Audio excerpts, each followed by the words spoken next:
એ દિવસે પોગી ગયા પાળિયદ ને રાતે કરી લીધા હનુમાન દાદાના દર્શન. બધાને રામ રામ ને જય દ્વારકાધીશ. આજે સવારમાં પોગી ગયા પાળિયદ પોગ્યા તો પૃથ્વીનો ગોળો, રામ ધનુષ ને એવું બધું દેખાણું. એની બાપુની જગ્યામાં પોગ્યા ને કૈલા ઠાકર ભગવાનના દર્શન થઈ ગયા. આગળ હાલતા कौन है मैंने से कहीं देखा यही तो बादशाह है। हाँ? ફાઇનલી પોગી ગયા bank of Baroda. Bank of Baroda કામ પતાય ને આપણે થઈ ગયા વાડી બાજુ હાલતા. ધીસ ઇઝ અમાર કાળીન, ધીસ ઇઝ કાળીન છોકરો. હું પોગ્યો કાળી હાટુ રસકો વાળીને થઈ ગયો હાલતો. અને જોઈ લીધું આપણું ગાડું.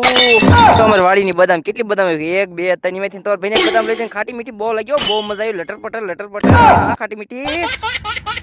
અને પછી તમારો ભાઈ બે ગયો બપોરા કરવા. સાસ ને ડુંગળી ને મગનું શાક ને પછી પીધી બપોરે સોડા. હો બહુ મજા આવી ગઈ. એટલી સોડા પી ગયો. હજી આપણે 3-4 ડોઝ મારવાના હતા. એટલે સમજી રહ્યો શેના 9 વાગ્યા સાંજ ને અમે પહોંચ્યા હનુમાન દાદાના મંદિરે. કારણ કે હતા ભજન એટલે વગાડવાનું હતું સાઉન્ડ વગાડવાના. રાત પડી ગઈ ને હવે જવાનું હતું ઘરે. બધા ભાઈબંધ ને બાય બાય કરીને પહોંચી આપણે ઘરે. ફોલો